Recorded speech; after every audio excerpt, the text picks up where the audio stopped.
الرحیم لا خیر فی کثیر من نجواہم الا من امر بصدقۃ او معروف او اصلاح بین الناس ومن یفعل ذلک ابتغاء مرضات اللہ فسوف نؤتیہ اجرا عظیما ومن یشاقق الرسول من بعد ما تبین له الہدی ویتبع غیر سبیل المؤمنین نولیہ ما تولی ونصلہ جہنم وساءت مصیرا ان اللہ لا یغفر ان یشرک بہ ویغفر ما دون ذلك لمن يشاء ومن يشرك بالله فقد ضل ضلالا بعيدا إن يدعون من دونه إلا إناثا وإن يدعون إلا شيطانا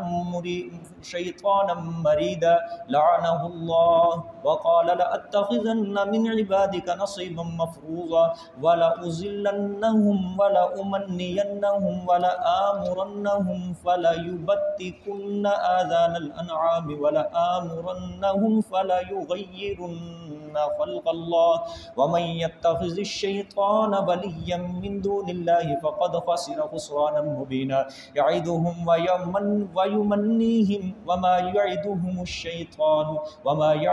الشيطان إلا غرورا أولئك مأواهم جهنم ولا يجدون عنها محيصا والذين آمنوا وعملوا الصالحات سندخلهم جنات تجري من تحتها الأنهار خالدين فيها أبدا وعد الله حقا ومن أصدق من الله قيلا ليس بأمانيكم ولا أماني أهل الكتاب ومن يعمل سوءا يجز به ولا يجد له من دون الله وليا ولا نصيرا ومن يعمل من الصالحات من ذكر أو أنثى وهو مؤمن فأولئك يدخلون الجنة ولا يظلمون نقيرا ومن أحسن دينا ممن أسلم وجهه لله وهو محسن واتبع ملة إبراهيم حنيفا واتخذ الله إبراهيم خليلا ولله ما في السماوات وما في الأرض وكان الله بكل شيء محيطا صدق الله العظيم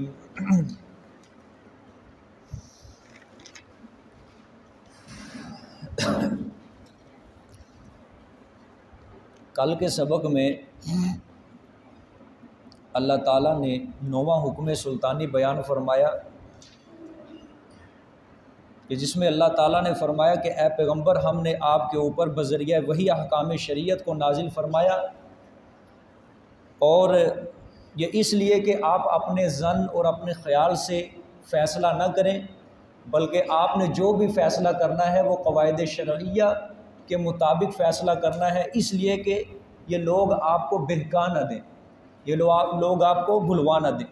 پھر اس کے متعلق اللہ تعالیٰ نے پورا واقعہ بیان فرمایا اور آخر میں اللہ تعالیٰ نے فرمایا کہ اگر آپ کے اوپر اللہ کا فضل اور اس کی رحمت نہ ہوتی تو یہ ان میں سے جو ایک جماعت تھی اس نے آپ کو، اس کا پورا ارادہ اس نے کر لیا تھا کہ وہ آپ کو بھلوا دیں، آپ کو بہکا دیں، اور یہ نہیں بھلوا سکتے، یہ نہیں گمراہ کرتے، مگر یہ اپنے آپ کو، یہ آپ کو کچھ نہیں بگاڑ سکتے۔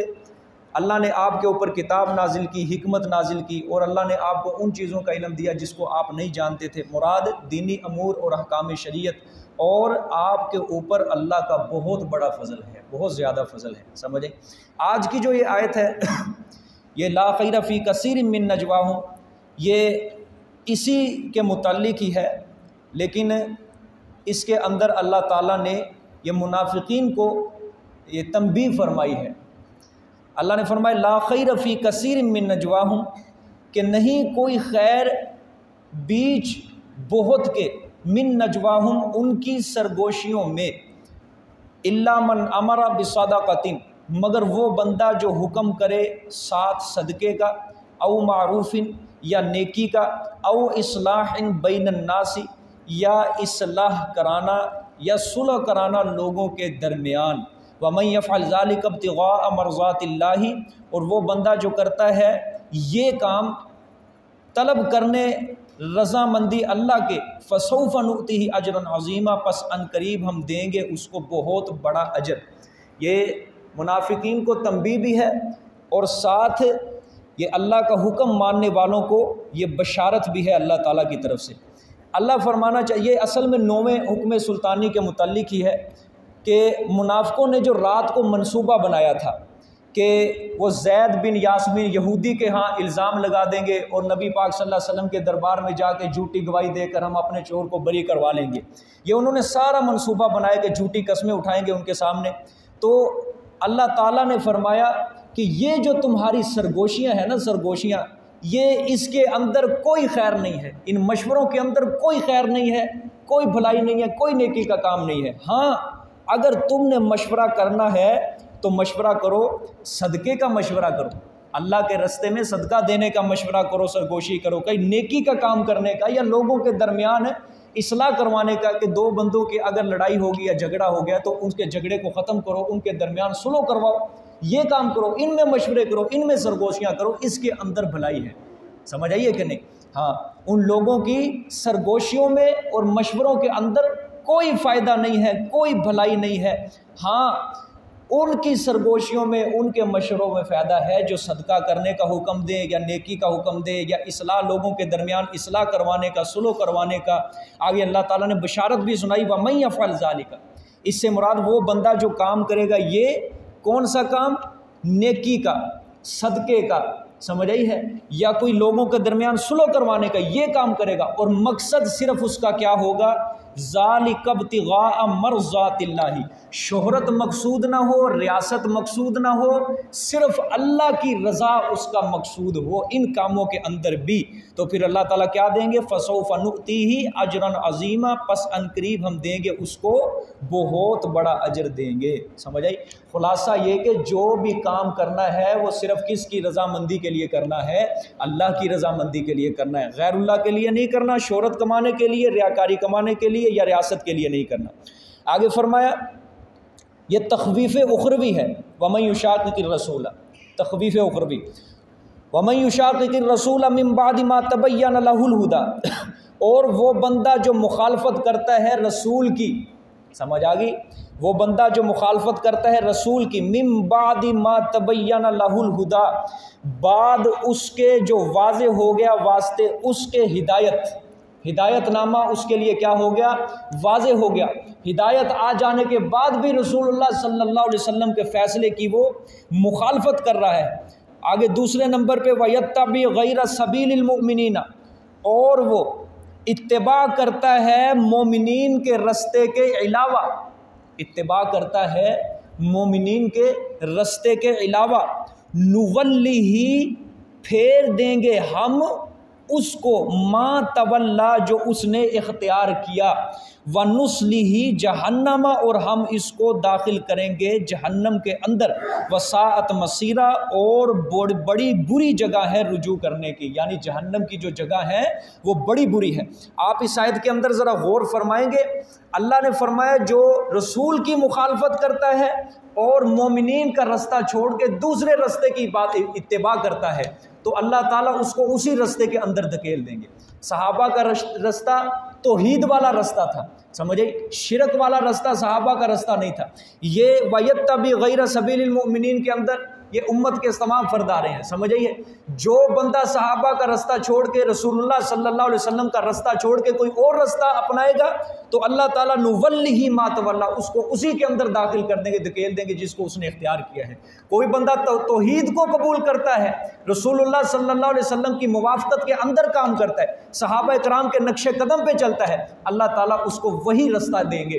اور جو بندہ رسول کا رستہ چھوڑ کے، صحابہ کا رستہ چھوڑ کے کوئی اور رستہ اختیار کرتا ہے، شرک والا رستہ اختیار کرتا ہے، اللہ تعالیٰ اس کو اسی کے اندر دھکیل دیں گے۔ سمجھ آ گیا کہ نہیں؟ کوئی بندہ صحابہ کرام کے خلاف بکواس کرنے کا رستہ اختیار کرتا ہے، اما عائشہ رضی اللہ تعالیٰ عنہ کو کافر کافرہ کہنے کا بکواس کرتا ہے، یہ رستہ اختیار کرتا ہے، صحابہ کی دشمنی مول لیتا ہے، اللہ تعالیٰ اس کو اسی رستے کے اندر چھوڑ دیں گے۔ جو بندہ رسول کی مخالفت کرے گا، صحابہ کا رستہ چھوڑے گا، پھر وَنُصْلِهِ جہنم، ہم اس کو کس میں داخل کریں گے؟ جہنم کے اندر داخل کریں گے۔ سمجھ آ گئی کہ نہیں؟ یہاں سے بھی معلوم ہوتا ہے کہ صحابہ کرام کا جتنے بھی اعمال ہیں، افعال ہیں، وہ بھی دین کے اندر کیا ہیں؟ دلیل ہیں اور حجت ہیں ہمارے نزدیک. سمجھ آئیے؟ یہ اللہ تعالیٰ خواب واضح وَيَتَّبِعْ غَيْرَ سَبِيلِ الْمُؤْمِنِينَ، اور جو اتباع کرتے ہیں مومنین کے رستے کے علاوہ. سب سے پہلے جو مومن تھے نبی پاک صلی اللہ علیہ وسلم کے بعد وہ کون تھے؟ صحابہ کرام تھے. سمجھ آ گئی کہ نہیں؟ اس آیت کے اندر سب سے پہلے صحابہ کرام داخل ہیں. جو صحابہ سے ہٹ کے کوئی دوسرا رستہ اختیار کرے گا اس کا بھی ٹھکانہ کیا ہوگا؟ جہنم ہوگا. لا تجتمع من امتی علی الضلالہ، میرے پیغمبر صلی اللہ علیہ وسلم نے فرمایا میری امت گمراہی کے اوپر کبھی اکٹھی نہیں ہو سکتی. ہاں کوئی الگ اپنا فرقہ بنا لے، کوئی الگ، لیکن میری امت کبھی گمراہی کے اوپر اکٹھی نہیں ہو سکتی. سمجھ آئیے؟ جو اجماع امت سے ہٹ کر اپنا فیصلہ اختیار کرے گا، اجماع امت سے ہٹ کر، جس کے اوپر تمام مفسرین محدثین کا اتفاق ہے، جس مسئلے کی 1400 سال سے وہ مسئلہ چلتا رہا، اس مسئلے سے ہٹ کر کوئی اپنا علیحدہ رستہ اختیار کرے گا، اس کی بھی سزا ونصلہ جہنم، اس کو جہنم کے اندر داخل کریں گے، کیونکہ اس نے مومنین کا رستہ ہٹ کے اپنا رستہ اختیار کیا ہے. سمجھ آئی ہے؟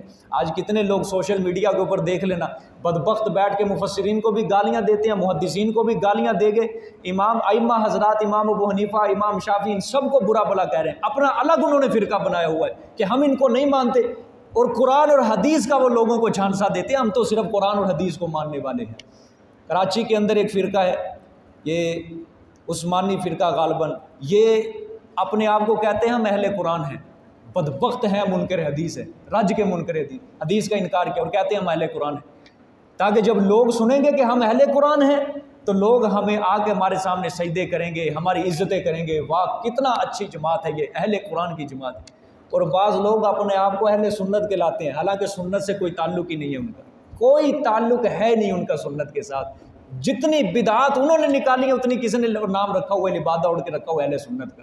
سمجھ آئیے کہ مومنین سے ہٹ کے رستہ، صحابہ سے ہٹ کے رستہ اختیار کیا. سمجھ آ گئی؟ رسول اللہ صلی اللہ علیہ وسلم کی مخالفت کے اندر رستہ اختیار کیا، اس کی سزا جہنم میں وسعت مسیرہ. اور جہنم کا ٹھکانہ اللہ نے فرمایا وہ بڑا برا ٹھکانہ ہے. یہاں تک جی 9 حکم سلطانی مکمل ہو جاتے ہیں. کتنے حکم سلطانی آئے تھے ٹوٹل؟ 9. اور احکام رعیت کتنے بیان ہوئے تھے؟ کتنے؟ 14 احکام رعیت بیان ہوئے اور 9 حکم سلطانی. 14 احکام رعیت اللہ نے بیان کیے تھے. اللہ نے اس کے بعد توحید کا ذکر کیا تھا، کسی کو یاد ہو؟ اللہ نے وہاں توحید کا ذکر کس طرح کیا تھا؟ اجمالی. بس اللہ نے فرمایا وَاعْبُدُوا اللَّهَ وَلَا تُشْرِكُوا بِهِ شَيْئًا، کہ عبادت صرف اللہ کی کرو، اس کے ساتھ کسی کو شریک نہیں کرنا. جب اللہ نے سورۃ نساء کا پہلا حصہ ختم کیا، یعنی 14 احکام رعیت بیان کیے، اللہ نے اجمالی توحید کا ذکر کیا تھا وہاں وَاعْبُدُوا اللَّهَ وَلَا تُشْرِكُوا بِهِ شَيْئًا. یہاں 9 حکم سلطانی ختم کیے اللہ تعالیٰ نے، اب اللہ تفصیل کے ساتھ اپنی توحید کا بیان شروع کرنے لگے. سمجھ آ گئی کہ نہیں بات؟ 9 حکم سلطانی یہاں پہ ختم ہو گئے، اب اللہ توحید کا سلسلہ تفصیل کے ساتھ شروع کرنے لگے ہیں. آیت پہلے بھی گزر چکی ہے، ان اللہ لا یغفر ان یشرک بہ ویغفر ما دون ذلک لمن یشاء. سمجھے یہ پہلے بھی آیت پڑھی ہے کہ نہیں ہے؟ کہاں آئی تھی یہ آیت؟ سورۃ آل عمران کے اندر. جی بولو. سورۃ بقرہ کے اندر آئی تھی، سورۃ آل عمران میں، سورۃ نساء کے اندر آئی تھی. اللہ کے بندو ابھی یہ ہفتہ پہلے ہم نے سبق پڑھا ہے. سورۃ کس کے اندر آئی تھی؟ سورۃ النساء کے اندر یہ آیت آئی تھی. سمجھ آئی؟ اللہ سب کو مضبوط حافظہ دے. ایک قریبی زمانے کے اندر ایک بہت بڑے عالم گزرے، علامہ انور شاہ کشمیری رحمۃ اللہ علیہ. علامہ انور شاہ کشمیری ہندوستان کے یہ بہت بڑے عالم تھے.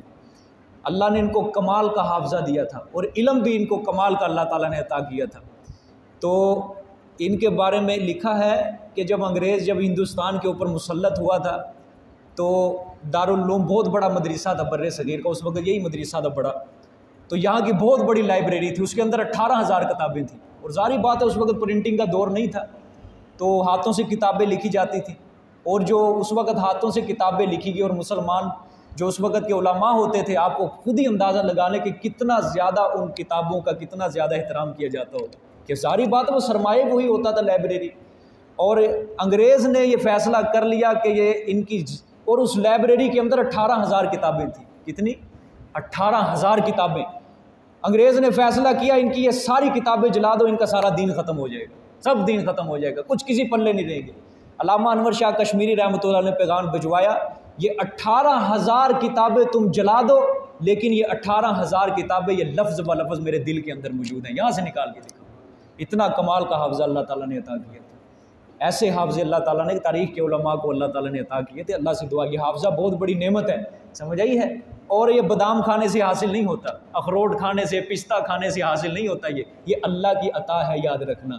یہ پہلوان تو آپ دیکھ لو، بڑے بڑے پہلوان کتنے کتنے بادام کھا جاتے ہیں، لیکن گر آتے ہیں ان کو، لیکن حافظہ نہیں ہوتا ان کا، یاد رکھنا۔ حافظہ صرف اللہ تعالیٰ کی عطا ہے، یہ وہبی چیز ہے، یہ کہ اللہ سے دعا کیا کرو۔ ابھی یہ آیت پچھلے دنوں ہی گزری ہے، سب کو یاد ہونی چاہیے تھی، سمجھ آئیے۔ دو مرتبہ میں سمجھانا چاہتا ہوں، 2 مرتبہ یہ سورۃ النساء کے اندر آیت آئی ہے۔ آیت نمبر 48 پیچھے گزری ہے، اور یہ آیت نمبر ہے آیت 116۔ دیکھیں جی ترجمہ، ان اللہ لا یغفر ان یشرک بہ ویغفر ما دون ذلک لمن یشاء، بے شک اللہ نہیں بخشے گا یہ کہ شرک کیا جائے ساتھ اس کے، ویغفر ما دون ذلک لمن یشاء، اور بخش دے گا جو سوا ہوگا اس سے، جو سوا ہو اس سے، یعنی اس کے علاوہ جو بھی کوئی گناہ ہے، جو بھی کوئی گناہ گار، اللہ بخش دے گا۔ لمن یشاء، جس کے لیے چاہے گا۔ ومن یشرک باللہ، اور وہ بندہ جس نے شریک کیا ساتھ اللہ کے، پس تحقیق فقد ضل ضلالا بعیدا، پس تحقیق گمراہ ہوا وہ ضلالا بعیدا، دور کی گمراہی، یعنی حق سے۔ جو بندہ حق سے چلا جاتا ہے، پھر جاتا ہے، وہ دور کی گمراہی میں جا کے گر جاتا ہے، سمجھ آئیے کہ نہیں؟ یہاں ذرا شرک سے نفرت دیکھیں آپ، اللہ تعالیٰ کی نفرت دیکھو، 2 مرتبہ آئی ہے، دوسری مرتبہ پھر آ رہی ہے نفرت دیکھو۔ اللہ فرما رہے ہیں وَيَغْفِرُ مَا دُونَ ذَلِكَ لِمَن يَشَاء، جو بھی کوئی مشرک کے علاوہ گناہ گار ہے نا، جو بھی مشرک کے علاوہ میں بخش دوں گا۔ اس کے اندر زانی بھی آ جاتا ہے، 100 بار زنا کرے، 1000 بار زنا کرے، سود خور بھی آتا ہے، رشوت خور بھی آتا ہے، ڈاکو، چور، سب آ جاتے، ماں باپ کا نافرمان، قاتل، زانی، سب آ جاتے ہیں اس کے اندر۔ وَيَغْفِرُ مَا دُونَ ذَلِكَ، اللہ فرمانا چاہتے ہیں میری رحمت جوش میں آئے، کتے کو پانی پلانے والی کو میں بخش دوں گا، سمجھ آئی ہے؟ سب کو بخش دوں گا، ہاں اس کے دل کے اندر ایمان ہو، میرے ساتھ کسی کو شریک نہ اس نے کیا ہو، کسی کو شریک نہ کیا ہو، باقی سب کو چاہوں گا بخش دوں گا، لیکن لا یغفر ان یشرک بھی، شرک کو میں نے بالکل معاف نہیں کرنا، سمجھ آئیے کہ نہیں؟ کچھ تفصیل تو میں نے پیچھے بھی کیا، لیکن کچھ نئے ساتھی ہمارے آئے ہوئے ہیں، تو میں دوبارہ یہاں پہ کچھ نئی باتیں بیان کرنے لگا ہوں۔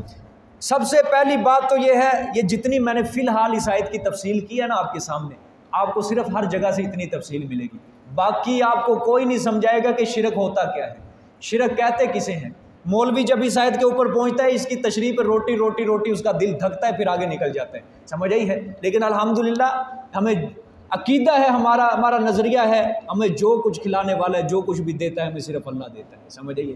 لیکن اس کا حق بیان کرنے سے جو پیچھے ہٹ جاتا ہے، اگر میں یوں ہی آیت اسی طرح یہ بیان کر کے اوپر سے نکل جاتا، یہ میرے لیے حرام ہوتا، اور جو بھی مجھے ملتا وہ میرے منہ کے اندر حرام کی کمائی جانی تھی، وہ میرے منہ کے اندر لقمہ ہی حرام کا جانا تھا، کیونکہ میں نے حق چھپایا۔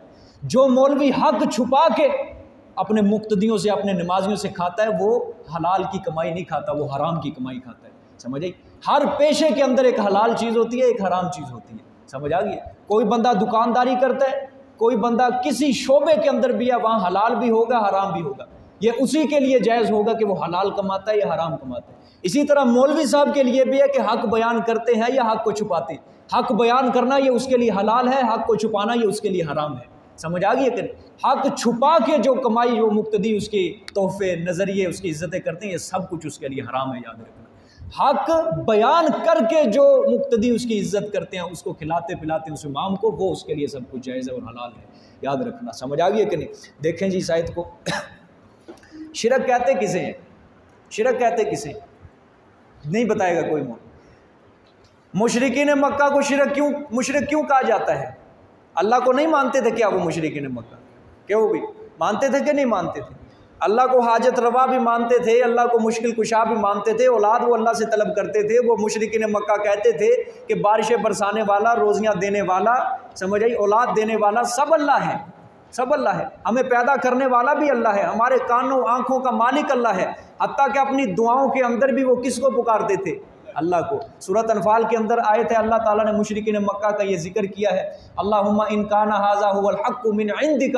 غزوہ بدر کے لیے جب مشرکین مکہ لڑنے کے لیے جا رہے تھے تو کیا کہا تھا انہوں نے، اے اللہ اگر یہ نبی تیری طرف سے سچا ہے تو پھر ہمارے اوپر پتھروں کی بارش برسا دے، اب اتنا بعذاب علیم، تو ہمارے اوپر دردناک عذاب بھیج دے اگر یہ نبی تیری طرف سے سچا ہے۔ یہ کس سے دعا کر رہے ہیں؟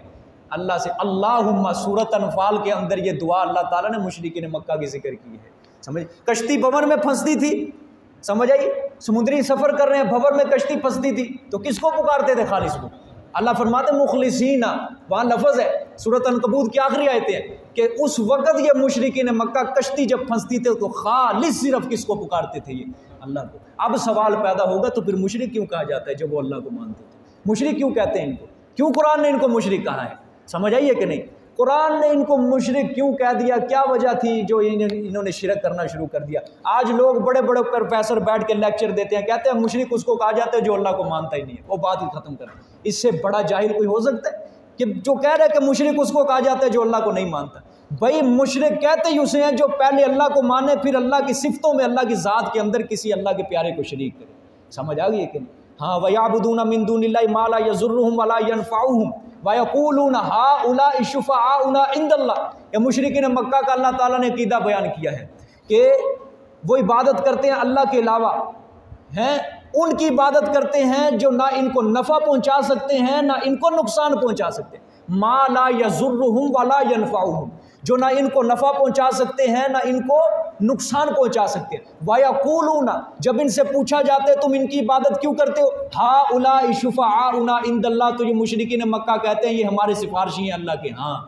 اب سمجھ آئیے کہ نہیں کہ یہ ہمارے سارے کے سارے کیا ہیں؟ سفارشی ہیں۔ کس کے ہاں؟ اللہ کے ہاں۔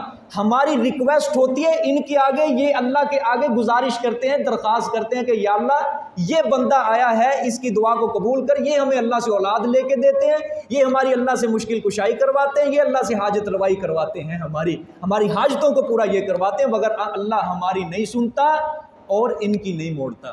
یہ شرک تھا کس کا؟ مشرکین مکہ کا۔ یہ صرف میں نے قرآن پاک سے آپ کو سنایا ہے، میں نے اپنی طرف سے کوئی بات نہیں کی۔ اچھا، غالباً صورت صافات یا غالباً صورت زمر کے شروع میں اللہ تعالیٰ نے ان کا عقیدہ بیان کیا، ما نعبدہم لیقربونا الی اللہ زلفیٰ۔ مشرکین مکہ کہتے تھے کہ جن کی ہم عبادت کرتے ہیں نا، یہ بتوں کی، یہ ہمیں قریب کر دیتے ہیں، کس کے؟ اللہ کے قریب کر دیتے ہیں۔ سمجھ آئیے کہ نہیں؟ جن کی ہم عبادتیں کرتے ہیں، جن کو ہم پکارتے ہیں، جن کے نام کی نظر نیاز دیتے ہیں، یہ ہمیں کیا کر دیتے ہیں؟ اللہ کے قریب۔ اب ذرا سچی بات بتانا خدا کے لیے، جو میں نے مشرکین مکہ کے نظریات آپ کے سامنے رکھے ہیں، کیا آج کے قبر پرست اور مزار پہ جانے والے کے یہ عقیدے نہیں ہے کیا؟ وہ نہیں کہتے کہ جو قبر والا جس کے ہم نام کی نظر و نیاز دے رہے ہیں، ہم جس کے نام کے سجدے کر رہے ہیں، یہ ہماری اللہ سے درخواستیں قبول کرواتے ہیں؟ نہیں کہتے کیا؟ ہم جن کے نام کے سجدے کر رہے ہیں، ہم جن کے نام کے غیر اللہ کے نام کی جو نظر نیاز دے رہے ہیں، داتا صاحب ہم ہر مہینے کی 11ویں تاریخ کو ہم جا کے 12 دیگے چڑھواتے ہیں جا کے، یہ ہماری اللہ سے درخواستیں پوری کروا رہے ہیں۔ اگر ہم ان کے نام کی دیگ نہیں دیں گے، بیڑا غرق کر دیں گے ہمارا۔ اگر جب تک ہم دیتے رہیں گے ان کے نام کی دیگ تو ہمارا کاروبار چلتا رہے گا، ہمارا گھر سکھ چین سے چلتا رہے گا۔ کیا نہیں ہے لوگوں کا یہ عقیدہ آج؟ غور سے بتانا۔ بڑے آرام سے لوگ ہمیں کہہ دیتے ہیں اویا بھابیاں دی مسجد ہے، اتنے بھابی ہے، اے بزرگاں دے گستاخ۔ خدا کی قسم باوضو بیٹھا ہوں قرآن پاک سامنے، بزرگوں کے گستاخ نہیں ہے، بزرگوں کے گستاخ نہیں، ہم تو بزرگوں کی گستاخی سے بچاتے ہیں، کیونکہ اللہ کے بزرگوں کی یہ تعلیم ہے ہی نہیں ہے، یہ ساری کی ساری جو انہوں نے مزاروں کے اوپر سنائی۔ کیا یہ بزرگ کہہ کے گئے کوئی کتاب ثابت کر دو کہ ہمارے مرنے کے بعد ہماری قبر پہ آ کے سجدے کرنا، ہماری قبر پہ آ کے کنجریوں کا ناچ، کتوں کا ناچ، مرغوں کا ناچ لڑوانا، ہماری قبر پہ آ کے دھمال ڈلوانا لڑکیوں کا لڑکوں کا، کیا کہہ کے گئے؟ یہ تعلیمات تھی۔ کشف المحذوب حضرت علی حجویری رحمۃ اللہ علیہ، جن کو لاہور کے اندر دربار ہے، پڑھو ان کی، کوئی ایک بات مجھے قرآن اور حدیث کے خلاف دکھا دو ان کی اس کتاب کے اندر۔ حضرت بابا فرید الدین رحمۃ اللہ علیہ پاک پتن والے ہیں، دیکھو ان کی کتابیں لکھو، بابا سلطان باؤ کی شاعری پوری موجود ہے، حضرت میاں محمد بخش رحمۃ اللہ علیہ کی شاعری موجود ہے، دیکھ لو، ایک شرک کا لفظ نظر آ جائے تو لے آنا میرے پاس۔ کوئی شرک نہیں ہے ان کی کتابوں میں۔ یہ بعد میں جو بدبخت گدی نشین ان کے بیٹھے ہیں، انہوں نے اپنے پیٹ پرستی کے لیے اور بکاؤ مولوی انہوں نے یہ کام شروع کیے، یہ سارے کے سارے، وگرنہ آپ کو ان کی تعلیمات کے اندر کوئی ایسی چیز نہیں نظر آئے گی۔ سمجھ آئیے کہ نہیں؟ ہاں، اب اگلی بات سمجھو، دو عقیدے جو ہوتے ہیں وہ شرک کرنے کے اوپر انسان کو مجبور کر دیتے ہیں۔ اللہ کے علاوہ اگر وہ غیر اللہ کے لیے دو عقیدے رکھے گا، وہ شرک کرنے کے اوپر مجبور کر دیتے ہیں اس کو۔ سمجھ آئی ہے؟ اور وہی دو عقیدے آج کل لوگوں کا کیا عقیدہ ہے، کیا نظریہ ہے؟ لوگ سمجھتے ہیں یار یہ نماز بھی پڑھتا ہے، یہ روزے بھی رکھتا ہے، یہ حج بھی کرتا ہے، یہ سب کچھ کرتا ہے، تو پھر بھی اس کو مشرک کہا جاتا ہے۔ وہ حالانکہ قبر کا سجدہ بھی کر رہا ہے، غیر اللہ کے نام کی نظر نیاز دے رہا ہے، وہ کہتے ہیں یار یہ تو حاجی نمازی ہے، 5 وقت کا نمازی ہے، سب کچھ کرتا ہے، پھر اس کو کیوں مشرک کہتے ہیں؟ یہ بات نہیں ہے بالکل بھی۔ نماز پڑھ لینا، روزہ رکھ لینا، زکوٰۃ دے دینا، حج کر لینا، صرف بندہ موحد نہیں بن جاتا۔ نمازیں مشرکین مکہ بھی پڑھتے تھے، روزے مشرکین مکہ بھی رکھتے تھے، حج مشرکین مکہ بھی کرتے تھے، حاجیوں کو ستو پلاتے تھے، سمجھ آئیے کہ نہیں؟ یہ ساری چیز، زکوٰۃ بھی مشرکین مکہ ادا کرتے تھے، سارے کام کرتے تھے، پھر بھی قرآن نے ان کو مشرک کہا ہے۔ کیوں کہا ہے؟ یہ جو میں نے آپ کے سامنے نظریہ رکھا ہے۔ یاد رکھنا، دو قسم کے، نماز عبادت کی ایک قسم ہے، روزہ عبادت کی ایک قسم ہے، حج عبادت کی ایک قسم ہے، سمجھ آئی ہے؟ قربانی کیا ہے؟ عبادت کی ایک قسم ہے، نظر نیاز بھی عبادت کی کیا ہے؟ قسم ہے۔ میرے ساتھ ساتھ چلتے رہنا، اپنا دماغ صرف میرے اوپر متوجہ کر دینا سارے کا سارا۔ ان ساری عبادتوں کو دو نظریے، صرف اور صرف سارے اعمال کو، سارے کاموں کو دو نظریے عبادت بنا رہے ہیں، دو نظریے۔ سب سے پہلا نظریہ کہ جس ذات کے لیے میں یہ کام کر رہا ہوں، میں اس کو نہیں دیکھ رہا، وہ ہر وقت مجھے دیکھ رہا ہے۔ یہ پہلا نظریہ کیا ہے؟ اس کو کیا کہتے ہیں ہم؟ علم غیب، کہ وہ ذات کیا ہے؟ عالم الغیب ہے۔ دوسرا نظریہ، جس کے لیے میں یہ کام کر رہا ہوں وہ مجھے نفع نقصان پہنچانے پر قادر ہے، اگر اس کو میرا یہ کام اچھا لگے گا مجھے نفع دے گا، اگر اس کو اچھا نہیں لگے گا مجھے نقصان دے گا۔ یہ ہوتا ہے مختار کل کا عقیدہ۔ دو عقیدے یہ ایسے ہیں کہ انسان اگر دو نظریے، یہ دو عقیدے ذہن میں رکھ کے کسی ہستی کے لیے کوئی عمل کرے گا، وہ اس ہستی کی کیا بن جائے گی؟ عبادت بن جائے گی۔ بات سمجھ میں آ گئی ہے؟ اب ذرا میرے ساتھ چلتے رہنا۔ نماز پڑھتے ہیں ہم، یہ دو نظریے ہمارے ذہن میں ہوتے ہیں یا نہیں ہوتے؟ سب سے پہلے یہ نظریہ ہوتا ہے کہ میں جس کے لیے یہ کام کر رہا ہوں وہ اللہ مجھے دیکھ رہا ہے، میں اس کو نہیں دیکھ رہا۔ یہ عالم الغیب کا عقیدہ آ گیا کہ نہیں؟ اور دوسرا عقیدہ ہمارے ذہن میں یہ ہوتا ہے کہ جس ذات کے لیے، جس رب کے لیے میں یہ کام کر رہا ہوں وہ مجھے نفع دے گا، اگر یہ قبول ہوگی نماز مجھے نفع دے گا، اگر نہ قبول ہوئی مجھے نقصان پہنچائے گا، مجھے گناہ دے گا۔ ہوتا ہے کہ نہیں؟ جب روزہ رکھتے ہیں یہی دو نظریے ہوتے ہیں، جب زکوٰۃ دیتے ہیں یہی دو نظریے، قربانی کرتے ہیں یہی دو نظریے، حج کرتے ہیں، عمرہ کرتے ہیں، احرام باندھتے ہیں، حجر اسود کا بوسہ، صفا مروہ کی سعی، سب جو بھی کرتے ہیں یہی دو نظریے رکھ کے ہم عبادت کرتے ہیں۔ یہی دو نظریے رکھ کے اگر ہم غیر اللہ کے لیے کوئی عمل کریں گے تو وہ غیر اللہ کی کیا بن جائے گی؟ عبادت بن جائے گی۔ یہی دو نظریے رکھ کے ہم غیر اللہ قبر کے اوپر سجدہ کریں گے تو وہ قبر کی کیا بن جائے گی؟ عبادت بن جائے گی۔ یہی دو نظریے رکھ کے ہم اگر قبر والے کے نام پہ کوئی نظر نیاز دیں گے، وہ نظر نیاز اس کے لیے کیا بن جائے گی؟ عبادت بن جائے گی۔ اور